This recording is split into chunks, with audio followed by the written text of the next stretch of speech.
Well, I'll be brief because I know we're going to have an engaging conversation. I just want to start by thanking you for having me and thanking you for the work you do to advance what I believe is one of the great equality challenges in our nation, to make sure our citizens who have a disability have equality in all the important institutions in our society so that they can pursue their own individual pursuit of happiness and have the benefits that are available to every citizen.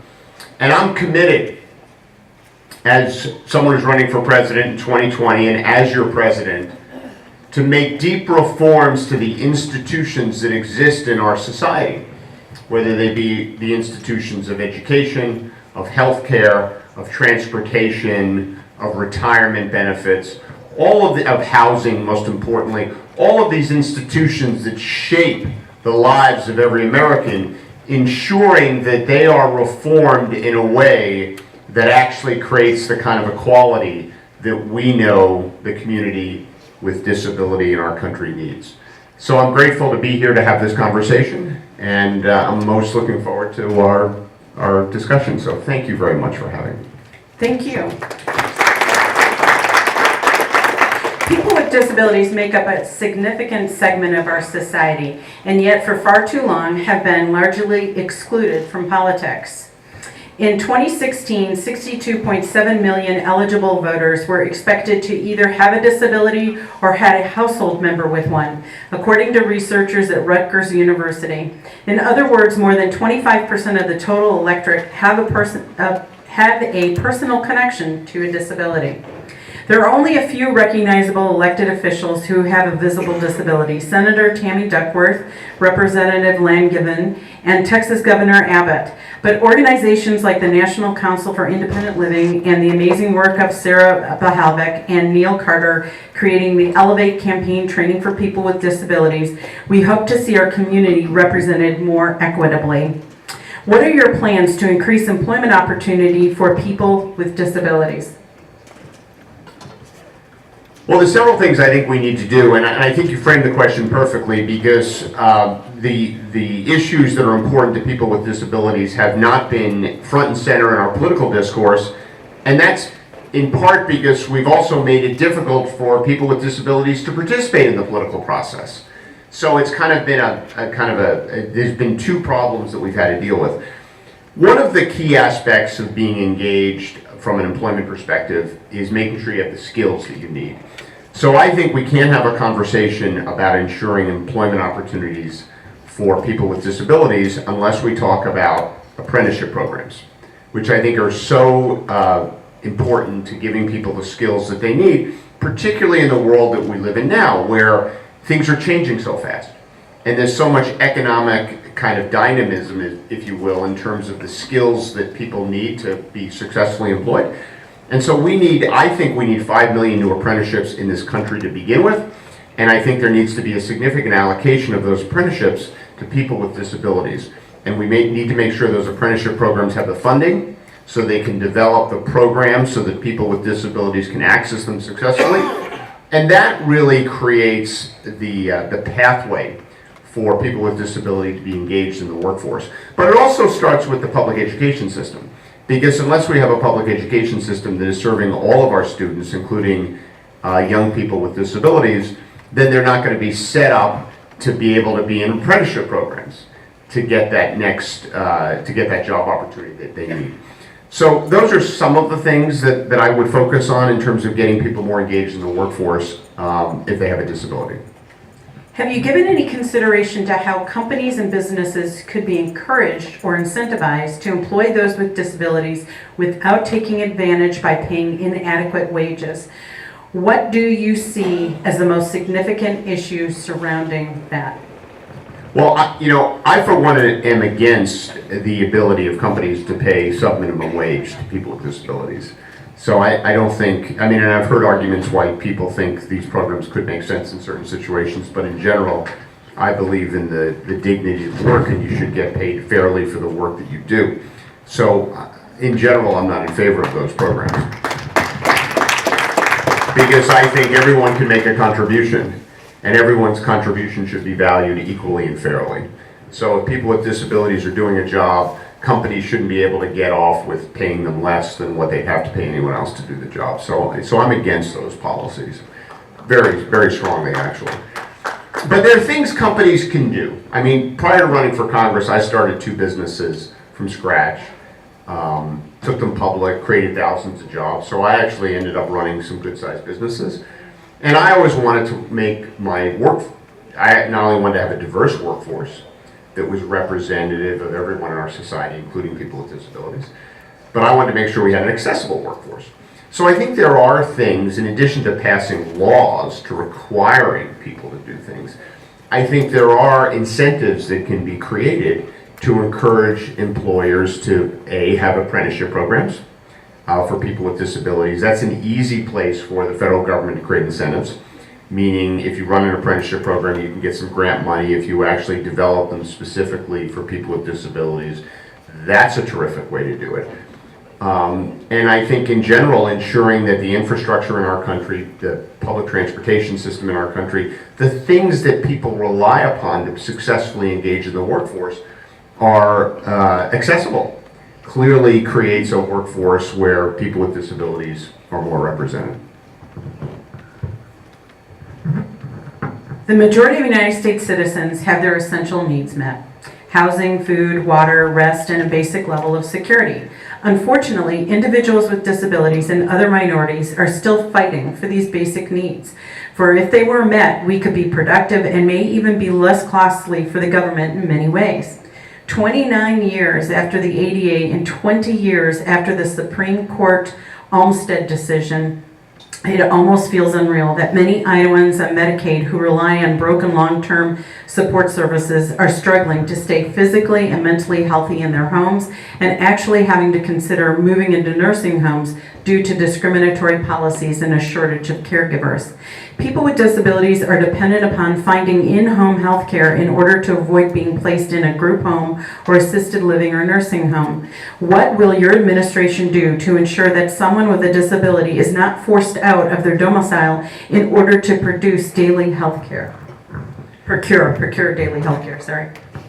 Well, you have to fund home care, and you have to fund it at both the Medicaid and the Medicare level, right? Because one of the incentives that people think exist in our healthcare system right now, and I think it's a mistake, is they view institutional long-term care as more cost-effective, when in reality it's not, because it prevents people from being engaged and productive in society, which not only negatively affects them, but it also affects their productivity and ultimately ends up costing us all more.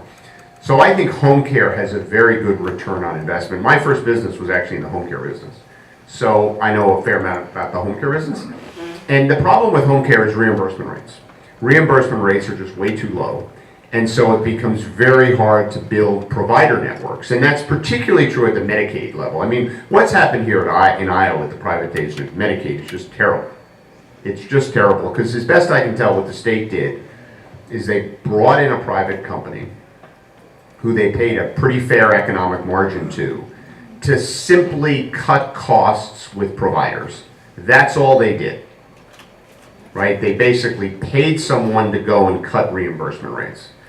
You know, and I've been at, you know, I was at the LINK program in Des Moines, and they explained to me how they had a 20% reduction in their reimbursement rates. And I know the state hasn't saved 20% on their Medicaid bills. So effectively, a lot of margin is going directly to the private company that they brought in. So if you want to have good home care programs, you have to have good reimbursement rates so that you actually have caregivers.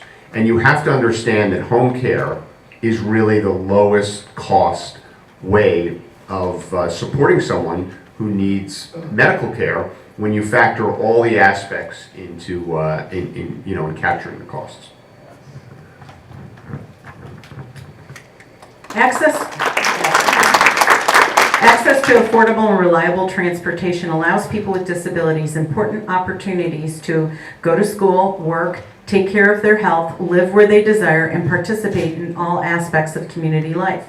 Because our nation's investments in transportation infrastructure have disproportionately favored vehicles and highways, those who cannot afford vehicles or do not operate vehicles often lack viable transportation options. Many candidates have talked about the need to invest in infrastructure.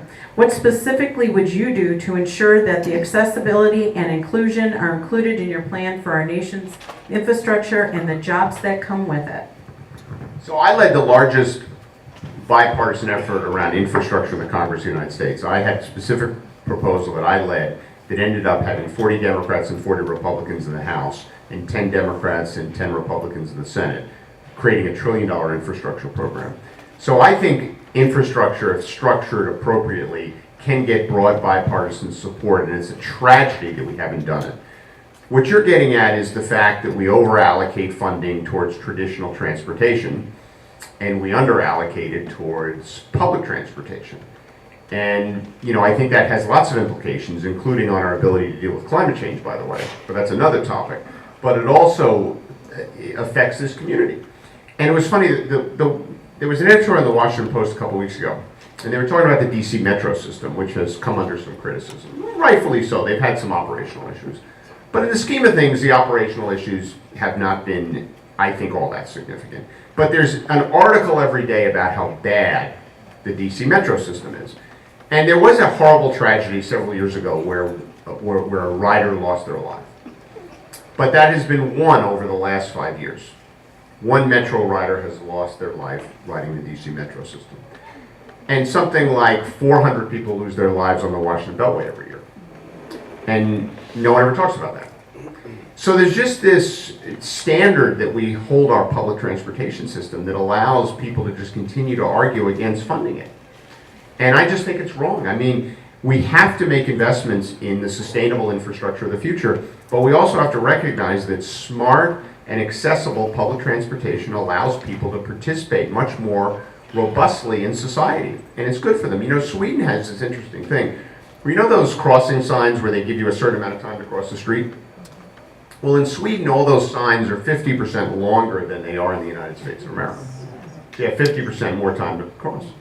And they did an analysis, and they said, well, this allows our seniors and our citizens with disabilities to be more active in society because they feel more comfortable that they can actually cross the street. Kind of makes sense. And it makes them go out more, and it makes them engage more. And there's no question that the more engaged you are intellectually and physically, it allows you to age more successfully. And it actually saves a lot of money on healthcare costs. So you actually have to think about how all of this stuff is interrelated, which is you want to build a society where people have mobility and accessibility. Because that's not only good for them as human beings in terms of being able to fulfill their full potential, but it also is good for society as a whole. Because more engaged citizens do live more productive lives, they do contribute more productively to society, and it's been proven that they live healthier lives. And so I just think we have to capture all of the costs and benefits when we think about these decisions. When we think about how much time someone should have to cross the street, what that means if you create a little more time in terms of allowing people with disabilities and our seniors to be out and active in society.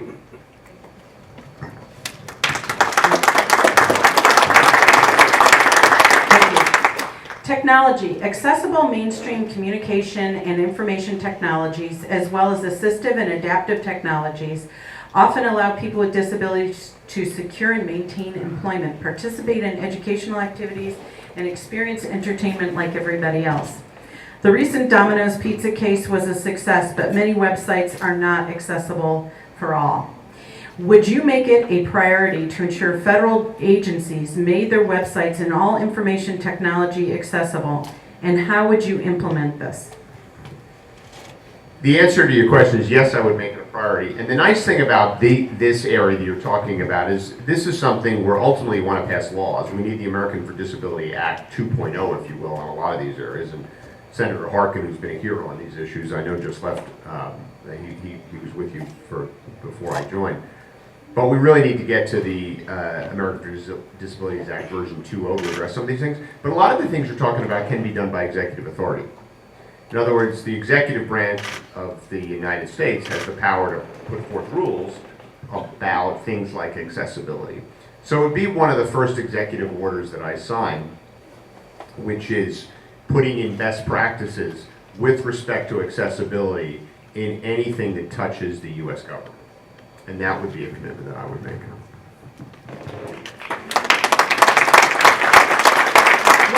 What steps will your administration take to address the digital divide to ensure that all people with disabilities have access to the internet, including those who rely on Social Security income support?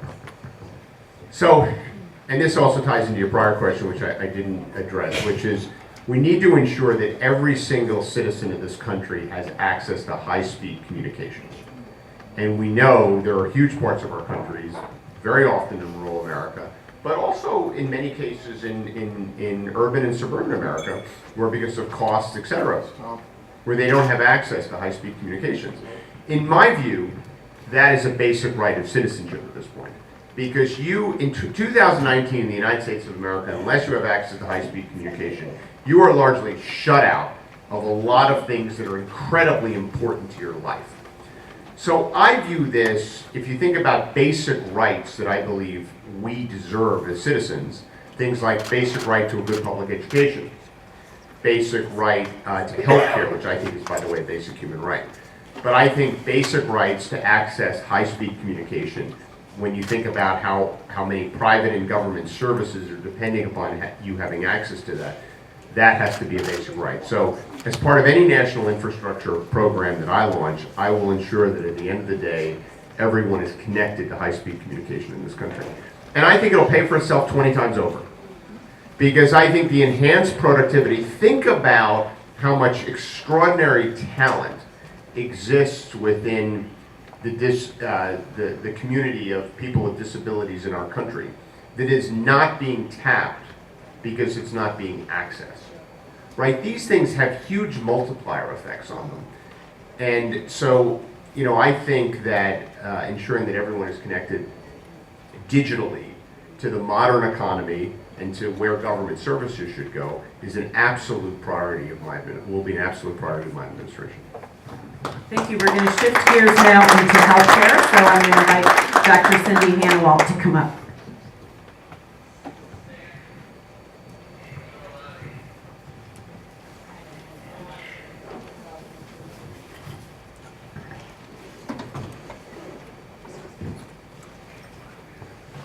I want to thank you for coming today. Thank you for having me. And I appreciate, and we'll step right into our discussion, but your discussion today about coverage for home health care. I spend half a day a week in a wound clinic here in Cedar Rapids, and I'm finding it so difficult to heal pressure ulcers. And so individuals that are wheelchair dependent, paraplegic, we're having difficulty sometimes offloading to provide them with the access to heal by taking the pressure off. And so what we're finding is individuals do not have the support coming into their home to help them transition in and out of their wheelchairs, in and out of their beds, and so that creates a problem. And we're also finding that we have to document certain things in our notes. So when individuals come in with staging of wounds and those type of things, and I'm spending a lot of time having to say certain buzzwords in my notes, or insurance wants to reject the services that I order. So I'm spending time with that. I have a patient now who, she's probably at the point we're gonna have to institutionalize her because we can't get her wound to heal, because we can't get the proper mattress. And so coming in, if I wanna order a certain line of mattresses, I have to prove she's had 30 days of failing this particular device. And the scenario goes on. And so we're seeing a lot of administrative burdens with trying to provide care. And so I'm interested, when you talk about healthcare coverage, sort of can you give us specifics about what your insight is in dealing with some of these problems? Sure. So let me start by saying I believe that we should have a universal healthcare system in this country. And I think people who are advocating for something other than a universal healthcare system are really misunderstanding how broken our healthcare system is in this country. And I think healthcare is a basic human right. I think it's also smart economic policy. I only started my first business because my wife, April, was working and we were having our first child, and I wouldn't have left my job to start a business and have us uninsured when we were about to expect our first child. And so I was able to do that because April was working, and my company ended up creating 2,000 jobs. So I think there's a lot of stories like that out there. So I think healthcare is a basic human right, and I think it's smart economic policy.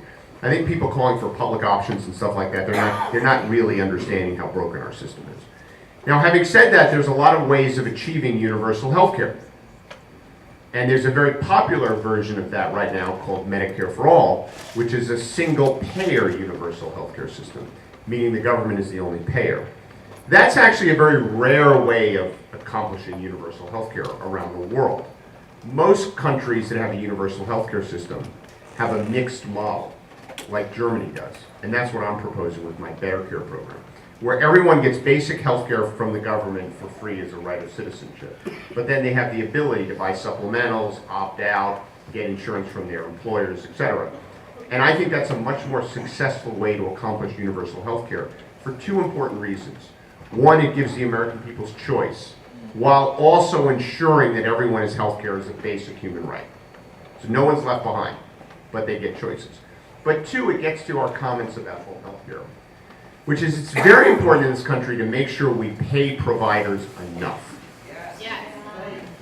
If you don't pay people enough, you're not going to get them to do the job. Let's just face it. And people like to say, well, they should just do it anyhow. That's not the way the world works. You know, in the state of New Hampshire, where I also spend a lot of time, I know I shouldn't say that here in Iowa, they reimburse for a mental health visit $18 a visit under their Medicaid program. $18 a visit. Vermont, state right next door, reimburses like 3 times that. It shouldn't be a surprise to anyone that there's very little mental health professionals accepting Medicaid in the state of New Hampshire, and there's an abundant number of them in Vermont. And New Hampshire has an opioid crisis. So the problem I have with the single-payer system is that there's ample evidence to suggest that the government never pays enough. Medicaid only pays 80% of costs, Medicare pays 90% of costs, and commercial insurance pays 120% of costs. So I like a mixed model, because if you go to most hospitals and you ask them how it would go for them if all of their rates were paid at Medicare rates, most hospitals would say that they would close. So I don't want to be overly strident. I'm a pragmatic idealist. My ideal is universal health care. Everyone gets health care as a basic human right, no exceptions, and for free. Full stop. But I want people to have choices, because I think they like choices. And I also think it puts more revenues in the healthcare system, which allows for there to be more providers. And I think one of the great challenges in our country right now is a lack of providers providing care to people who need it.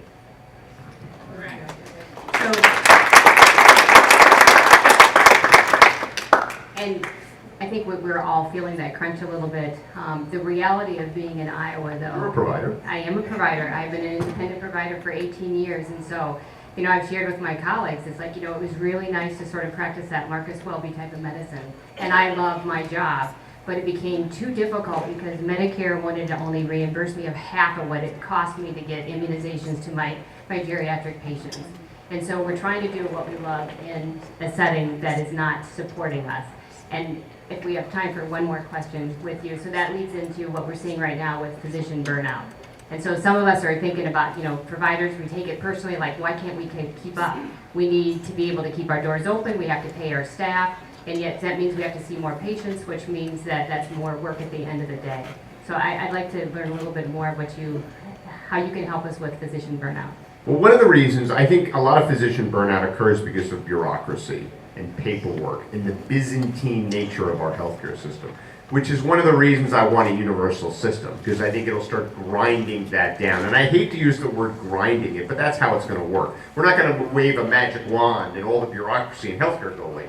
It's a fifth of our economy. So we have to start realizing we're in this incredibly technology-enabled world, and we've got to start streamlining these platforms and make them more efficient for physicians.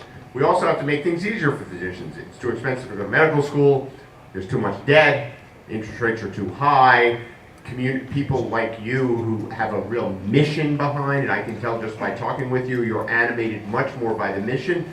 You'd probably do it if you got paid half of what you get paid, right? So, but we can't rely on everyone being like that, right? We have to make sure people will go to rural communities and practice and get paid fairly to do it. So we have to increase physician reimbursement rates. We got to do things to make cost of medical school, which is always going to be expensive, right? Because it's a complicated thing, but make it more affordable. And then we got to eliminate the bureaucracy. That's what I would do. So when we talk about sort of this universal health care, I think we're still stuck in our mind about what happens in general is that we try to have more Blue Cross Blue Shield because that's a higher reimbursement. But a lot of private payers now are going to base their pay scale on what Medicaid and Medicare is doing. And so that still doesn't help. I mean, 17% of our rural hospitals are at risk of closing right now because we have such a high percentage of Medicare-aged patients. And so I'm still trying to have a better understanding of how this universal plan will work. So under my universal plan called Medicare, you leave Medicare alone. You give everyone else basic federal health care as a right of citizenship. They get it from when they're born to they're 65, then they go to Medicare. And the rates would be similar to Medicare.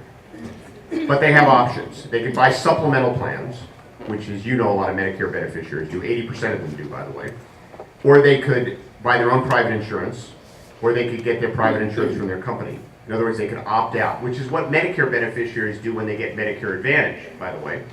And if they did that, they'd get a tax credit because they wouldn't be using their government health insurance, right? They'd be not using something they're entitled to. And they could use that tax credit towards the cost of whatever private insurance either they or their employers provide.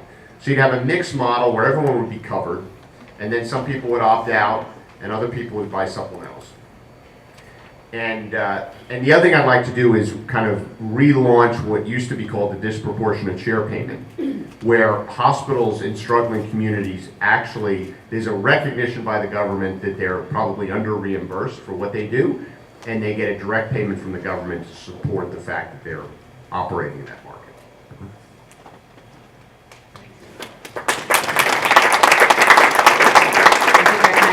Thank you so much. Great, thank you. That was a great conversation. Thank you. And one other thing about healthcare before we go on, this will be 10 seconds. We talk all about the cost of healthcare, which is, we spend a lot of money on healthcare, but we also employ a lot of people in healthcare. So this is, you know, let's focus on the quality of the outcomes and ensuring access. Because you cut a lot of healthcare costs, you're going to cut a lot of jobs in this country. Thank you, Mr. Delaney, and if you want to give us a closing, Sure. That would be great. So, your issues are very important to me for a personal reason. And I mentioned this story last night. I don't know how many people were at the dinner last night. But one of my grandfathers came to this country in 1923 with his 7 brothers and sisters and his mother. On August 1st, 1923, 15 ships steamed into Ellis Island, delivering 15,000 immigrants into our country, all of them looking for a better life.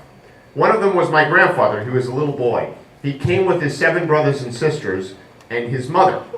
But the day didn't go well for him when he arrived. His 7 brothers and sisters were led into the country, as was his mother. But he was stopped. Little boy coming into Ellis Island in 1923. He was stopped. He was separated from his family. He was detained, and he was scheduled for deportation. So the reason they did this to him is because he had one arm, and he was considered disabled. And back then, in 1923, we didn't let people into our country who were disabled, even if they were a little boy. So he was detained for weeks, and he was going to be deported back. But his family got him an appeal. And the appeal was held in the Great Hall of Ellis Island.